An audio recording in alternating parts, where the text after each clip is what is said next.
इसको दिया है, तो ये भी एक समझो आपने एक बहुत बड़ा काम किया कि लोगों के नोटिस में आए, हमारी तो नोटिस में आया। अच्छा दुनिया में असल में तारीफ बात ये कि पूरी दुनिया के अंदर ऐसे ऐसे वो चीज़ें हैं कि जिसमें इस तरह की चीज़ें जो है वो दब जाती हैं। मेरा मकसद है। अस्सलामुअलैकुम, नमस्ते, सत श्री अकाल। उम्मीद करता हूँ ठीक होंगे, खुश होंगे दोस्तों। जहाँ रहे खुश रहे, माँ बाप का ख्याल करेंगे, क्योंकि माँ बाप है तो सभी कुछ है। मैं तारिक न्याजी, मेरे साथ मौजूद हैं ओल्ड बॉय फरहत, नेक तमन्ना और नेक ख्वाहिशात के साथ आपके साथ राब्ते में हूँ और आपसे जो है मुखातिब हूँ, इस ख्वाहिश के साथ कि हमारा आज का दिन और आने वाले दिन खुशियों से भरपूर हो। Simal Sheikh, hello my YouTube family, कैसे हैं आप लोग? उम्मीद करती हूँ खैरियत से होंगे, जहाँ होंगे खुश होंगे, और जहाँ कहीं भी हैं जल्दी से आएँ हमारे चैनल को लाइक कमेंट सब्सक्राइब करना नहीं भूलिएगा। बेल के आइकन को ज़रूर प्रेस कीजिएगा ताकि न्यू आने वाली वीडियोज़ आप तक पहुँचती रहे। तो दोस्तों, वीडियो का टाइटल है India save 23 Pakistani from Somalia. यानी कि इन्होंने, सोमालिया वालों ने मेरे ख्याल में बड़ा झंडे गाड़े हुए, Indian navy make Indian proud. तो टाइटल पढ़ के ही सबसे पहले तो सलूट करने का दिल कर रहा है कि ज़बरदस्त, बहुत बड़ा काम। तो स्टार्ट करते हैं वीडियो को। नमस्कार and welcome you all to study IQ. मैं हूं प्रशांत धवन। ना बोलना पड़ेगा, जब तक हिंद महासागर में, इंडियन ओशन में इंडियन नेवी है, सब लोग सुरक्षित हैं। रिसेंटली एक बहुत ही इंपॉर्टेंट ऑपरेशन कंडक्ट किया है भारतीय नौसेना ने और 23 पाकिस्तानियों की जान बचाई है सोमालिया के समुद्री लुटेरों से। सोमालियन पायरेट्स ने इन 23 पाकिस्तानियों को ईरानियन शिप के साथ कब्जे में ले रखा था और पॉसिबिलिटी थी कि ये 23 पाकिस्तानी मारे भी जाते, मगर इंडियन नेवी ने टाइम पे आके, यहाँ पे आप देख पाओगे ट्वीट है by the spokesman of the Indian navy, Indian navy ने टाइम से इस फिशिंग व्हीकल अल कंबार को बचा लिया समुद्री लुटेरों से। हमने एक गाइडेड मिसाइल फ्रिगेट का भी यहां पर इस्तेमाल किया है। 12 घंटों का इंटेंस ऑपरेशन था और सोमालिया के पायरेट्स को हर तरफ से घेर कर उनको मजबूर कर दिया कि तुम लोग सरेंडर करो, कोई यहाँ पे रास्ता नहीं है, Indian navy is too powerful. और उसके बाद जो पाकिस्तान का क्रू है उसको बचाया गया। नाउ पर्सनली अभी तक ये वीडियो मैं सुबह बना रहा हूं, तो मुझे अभी पता नहीं है कि क्या शहबाज शरीफ या पाकिस्तान के जो प्रेसिडेंट अब हैं आज के समय जरदारी, क्या इंडिया का शुक्रिया करेंगे। क्योंकि इससे पहले आपको याद होगा, कुछ ही दिन पहले मैंने वीडियो बनाई थी कि भारतीय नौसेना ने सोमालिया के पायरेट्स को रोका। एक बहुत ही मुश्किल ऑपरेशन था वो, तो 40 घंटे से लंबा वो ऑपरेशन चला और इवेंचुअली हमने बल्गेरिया के नागरिकों को बचा लिया था सोमालिया के पायरेट से। और उस वक्त आपको याद होगा, जो यूरोपियाई देश है बल्गेरिया, उनके जो प्रेसिडेंट हैं उन्होंने खुद ट्वीट करी थी और ये कहा था, my sincere gratitude to prime minister Modi for the brave action of Indian navy rescuing the hijacked Bulgarian ship Ruen and its crew including 7 Bulgarian citizens. और उसके रिस्पॉन्स में पीएम मोदी ने भी ये कहा था कि बिल्कुल ये हमारा कर्तव्य है, India is committed to protecting freedom of navigation and terrorism in the Indian Ocean region। और फिर आपको याद होगा, भारतीय नौसेना के चीफ ने भी ये बात कही थी कि देखो, इंडियन ओशन, जो ये नाम है इंडियन ओशन, ये हमारे नाम से ही तो बना है, इंडिया के नाम से। तो हमारा वैसे ही कर्तव्य बनता है कि हम इंश्योर करके रखें कि इंडियन ओशन दुनिया भर के लोगों के लिए हमेशा सुरक्षित रहे, चाहे वो बल्गेरियन हो या फिर इस पर्टिकुलर केस में चाहे पाकिस्तानीज भी क्यों ना हो। अब यहाँ पे आप एक सवाल पूछ सकते हैं कि जो इंडियन ओशन का अरेबियन सी वाला पार्ट है, ये वाला जो हिस्सा है यहाँ पर, ये तो काफी खतरनाक हो गया है। चाहे वो बल्गेरिया की कोई कार्गो शिप हो या कोई फिशिंग शिप हो, या इससे पहले भी आप देखोगे कई केसेस हुए हैं, जो सोमालिया देश है यहाँ से पायलट्स निकलते हैं और कैसे भी करके एक शिप को कब्जा लेते हैं और फिर मांगते हैं फिरौती। और ये केसेस लगातार बढ़ते जा रहे हैं। तो हम कुछ करते क्यों नहीं, इस एरिया को अनसेफ डिक्लेयर क्यों नहीं किया जाता? देखो, बिल्कुल मेरे ख्याल से बहुत ही जल्द होगा कि फिर से Arabian sea will likely become a high risk area soon. 2023 में यूएसए और यूरोपियन यूनियन ने यह कहा था कि इन्होंने काफी ऑपरेशंस कंडक्ट किए हैं और सोमालिया के पायरेट्स को काफी कमजोर कर दिया है। तो अब हमें अरेबियन सी को एक हाई रिस्क एरिया कहने की आवश्यकता नहीं है। बट क्लियरली यूएसए, यूरोप ने अपना काम पूरा नहीं किया। आज भी सोमालिया में जो बहुत सारे गैंग्स हैं, ये पायरेट्स बनकर कई शिप्स को हाईजैक कर रहे हैं और मोस्ट प्रोबेबली इंटरनेशनल कम्युनिटी फिर से इस एरिया को हाई रिस्क डिक्लेयर कर देगी। तो इंडियन नेवी की जो ओवरऑल आप कह लीजिए प्रेजेंस है इस रीजन में, ये बढ़ने ही वाली है। और वैसे पर्सनली आप अगर मुझसे पूछे ना, तो मुझे लगता नहीं है कि जिस तरीके से बल्गेरिया ने ओपनली थैंक किया था भारत को, पाकिस्तान की सरकार करेगी। क्योंकि इससे पहले मुझे याद है फरवरी में भी, जी हाँ, एक्चुअली जनवरी के एंड में, फरवरी की शुरुआत में भी एक बहुत ही इंपॉर्टेंट ऑपरेशन किया था भारतीय नौसेना के मार्कोस कमांडोज ने, और पाकिस्तान और ईरान के 19 क्रू मेंबर्स को हमने बचाया था। यहाँ पे आप देख पाओगे, ये है वो शिप। ये फोटो दुनिया भर में काफी वायरल हुई थी, और उसके बाद एक वीडियो भी सामने आई थी जहां पर पाकिस्तान के जो सेलर्स हैं ये इंडियन नेवी को थैंक यू कह रहे थे कि थैंक यू, आपने हमारी जान बचाई है। ये जो क्लिप मैं आपको अभी दिखाने वाला हूं, ये फरवरी महीने की है।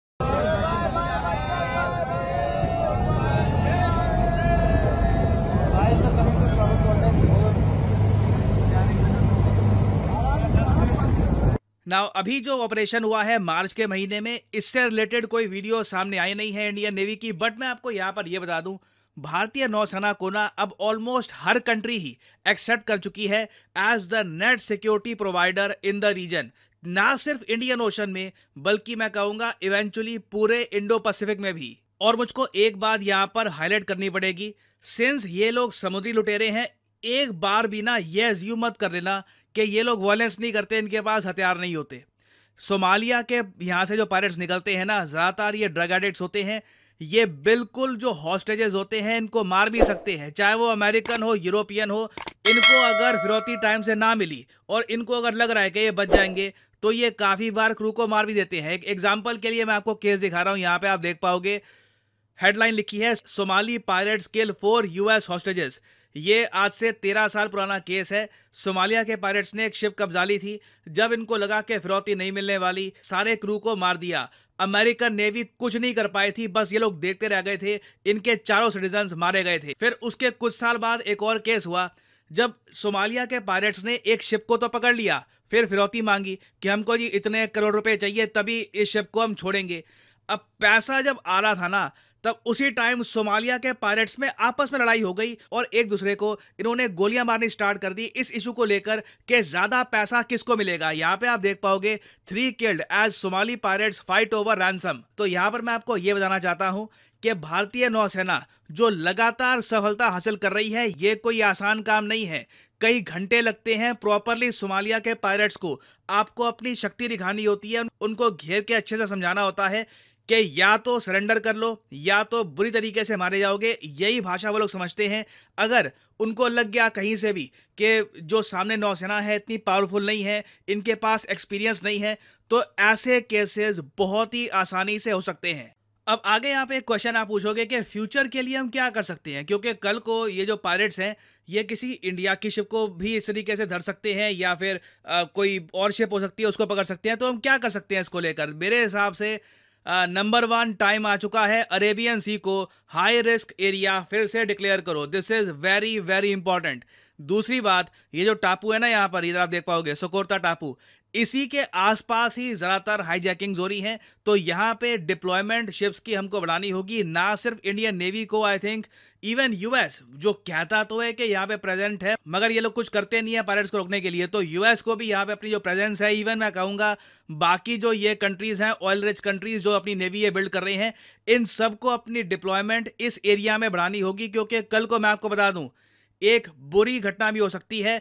इंडियन नेवी अभी के लिए बहुत अच्छा काम कर रही है, बट सारा प्रेशर यहाँ पे ऑब्वियसली इंडिया नहीं उठा सकता। तो कहीं ना कहीं बाकी कंट्रीज को भी कंट्रीब्यूट करने की आवश्यकता है, और ये एरिया जो है this needs to be declared an unsafe zone. Now since हम इस रीजन की बात कर रहे हैं ना, यहाँ पे एक क्वेश्चन भी मैं आपसे पूछूंगा इस रीजन से रिलेटेड। हाल ही में वो कौन सा देश है जिसने पहली बार एक कंटेस्टेंट भेजा है मिस यूनिवर्स पेजेंट के लिए? बहुत ज़्यादा न्यूज़ में था ये टॉपिक, क्योंकि लोग एक्सपेक्ट कर नहीं रहे थे ये होगा, but this has happened for the first time. ये है यहाँ पे आपकी ऑप्शन, बहरीन, ओमान, यूएई या फिर सऊदी अरेबिया। कमेंट सेक्शन में करिए उत्तर। सही आंसर जो लोग करेंगे उनकी कमेंट को मैं हार्ट दे दूंगा, ताकि बाकी लोग समझ पाएं कि सही उत्तर क्या है। और फाइनली यहाँ पर मैं ये भी ऐड कर दूं कि स्टडी IQ के जो कोर्सेज के प्राइसेस हैं ये अगले फाइनेंशियल ईयर से, मतलब कि 1 अप्रैल 2024 से बढ़ने वाले हैं। तो अगर आप अभी कम प्राइसेस में परचेज करना चाहते हैं ये कोर्स, तो now is a good time. Comment section में जाइए, यहाँ पे आपको ये लिंक मिल जाएगा, यहाँ पे आप परचेज कर सकते हैं स्टडी IQ का P2I UPSC कोर्स, प्रीलिम से लेकर इंटरव्यू तक ये कोर्स आपका साथ देगा। सिंपली यहाँ पे आपको क्लिक करना है बाय नाउ पर और यहाँ पे आप कोड यूज कर सकते हैं PG10 और सीधा प्राइसेस गिरना स्टार्ट हो जाएंगे। 6,000 रुपए का डायरेक्ट डिस्काउंट आपको मिलता है, the maximum discount you will get from PG10। So use the code PG10 and save money. By the way ये प्राइसेस 1 अप्रैल से बढ़ने वाले हैं, तो 30 महीने की वैलिडिटी का जो ये कोर्स है ये आप कर सकते हैं purchase at the right time. जी जनाब, बहुत ही लेट रिएक्शन दिया, कुछ वजह थी, लेकिन ये एक दो दिन पहले ये वीडियो आ चुकी है, बहुत खुशी हुई। तीसरी या चौथी वीडियो है इसी तरीके से इंडियन नेवी के कमांडोज़ के नाम मैंने पूछा था, कमेंट में मुझे बताया था, शायद पता नहीं क्यों भूल जाता है। तो उनके ऑपरेशन की वजह से इससे पहले भी एक कंट्री के जहाज़ को बचाया गया, उसके बाद अब पाकिस्तानियों को भी बचाया गया। मैं कहूँगा ये इंडियन नेवी का यूँ समझ लें कि पूरी दुनिया की इंसानियत के ऊपर बहुत बड़ा यूँ समझ लें कि एक एहसान है। और अक्सर मैं कहता हूँ, अक्सर मैं देखता हूँ, कई वीडियोज़ में मैंने देखा है कि जब बचाने वाला मामला आता है ना, जब बचाने वाला मामला आता है किसी को, इंडियन ये नहीं देखते ये कौन है, ये पाकिस्तान है, ये बांग्लादेश है, ये इसराइल है, ये फ़लस्तीन है, ये कौन है। अभी फ़लस्तीन वाले मामले में भी इंडिया ने सपोर्ट किया फुल, फ़लस्तीन के मामले में। जहाँ इंसानियत का मामला आता है तो मेरे ख्याल में सारी दुश्मनियाँ, सारी परेशानियाँ, सारी नफ़रतों को साइड पे रख के इंडियन सिर्फ इंसान को बचाता है, इंसानियत। फिर वो बेशक पाकिस्तानी है कोई भी, तो ये मैं कहूँगा बहुत बड़ी बात, जितनी इसकी तारीफ़ की जाए, जितनी तारीफ़ की जाए। और इंडियन नेवी की इस ख़ास तौर पे स्पेशलिटी की भी और एक महारत की भी तारीफ़ बनती है कि इतना आसान नहीं होता है इस तरह के समंदरों के बीच में जाके ऑपरेशन करना। बहुत बड़ी बात, बहुत कमाल की बात। सर आपको कैसा लगा? सर बताएंगे पहले। जी नहीं करें, आप बताएं। नहीं आप बताएं, आपकी आवाज़ में ज़्यादा नहीं आप बताएं, मैं आपकी सारी बातों से सहमत हूँगी। सहमत हूँ।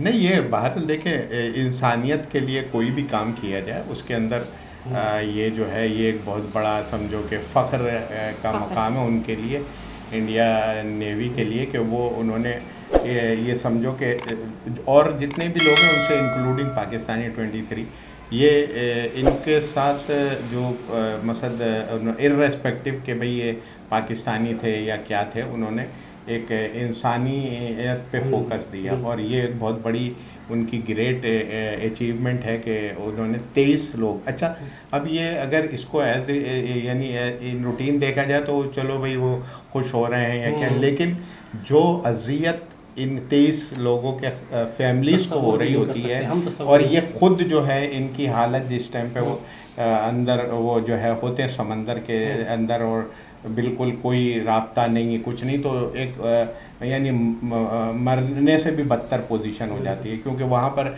जब कोई चीज़ की वो नहीं हो तो फिर आदमी अपने कहता है कि भाई हमें उठा ही ले। लेकिन इस सूरत में जो खुशी उन्होंने इन की शक्ल में उन्हें मिली है, हम तो अपने वो कर सकते हैं, लेकिन जो अंदर से जो उनकी फैमिलीज़ हैं, उनके बच्चे हैं, उनके माँ बाप हैं, वो तमाम चीज़ें जो है बहुत, बहरहाल ये ग्रेट वर्क है और ये उन्होंने किया है। और पहले भी हमने कुछ वीडियोस देखे जिसके अंदर उन्होंने, तो इसमें लगता है कि उनके अपना बहुत बड़ा। अच्छा कोई आपने न्यूज़ सुनते हैं जो भी, ये तो पाकिस्तानी मीडिया ने दिखाया है, ईमानदारी से बताओ, पाकिस्तानी मीडिया ऐसी चीज़ें दिखा रहा है कभी? हमें नहीं देखें, असल में एक बात बताऊं, मकसद ये मैंने पहले भी हाँ मैं वही कह रहा था कि ये जो है ना ये चीज़ें, अब जैसे हम लोग बैठ रहे हैं, तो मैं एक बात बताऊं, ये वाला एक, इसके अलावा कहाँ है ये?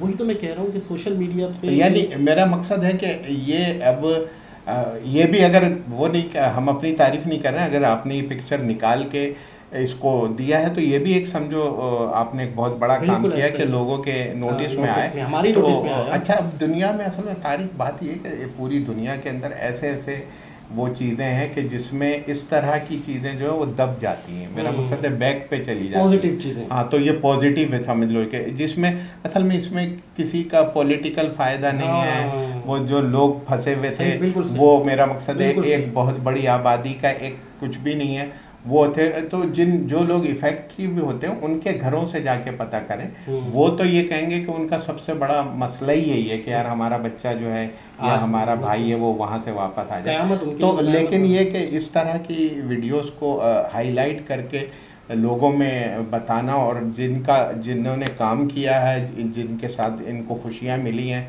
उनको वो करना कि भाई देखें अल्लाह ताला ने आपको ताकत दी, आपके भगवान ने आपको ताकत दी, आपने उसकी ताकत का सही इस्तेमाल किया और इंसान की खिदमत की, कि आपने 23 लोग ये और दूसरे हैं, और उनके तमाम फैमिलीज़ को जो खुशियाँ दी उसका समझे कि आप इसका रिटर्न बिल्कुल। पाकिस्तान तो जब दिखाता ना कि पाकिस्तान इनके लिए कुछ करता तो वो दिखाता ना अपनी न्यूज़ में, सोशल मीडिया में। जब उन्होंने कुछ किया ही नहीं है तो फिर वो क्या दिखाएंगे? नहीं, वो असल में ये एक वैसे तौर से तो यानी जैसे एक बात हो रही है ना, लेकिन ये कि चूँकि इश्यूज़ जब जहाँ बहुत से मामला हैं, लोग इसको इतना ज़्यादा जो है ना वो। अच्छा, दूसरी चीज़ ये कि जैसे वो कश्ती वाला वाक़या हुआ था, कश्ती में लोग डूब गया था, हाँ, तो फिर पब्लिक फिर आता है, वही पॉजिटिव वाला मामला हुआ तो वो दिखाना चाहिए ना। तो बहुत ज़बरदस्त एक दफ़ा मिल के सलूट बनता है इंडियन नेवी को, ज़बरदस्त, बहुत ही बढ़िया काम। दोबारा किसी और वीडियो के साथ आपसे मुलाकात होगी, जब तक के लिए अल्लाह हाफ़िज़।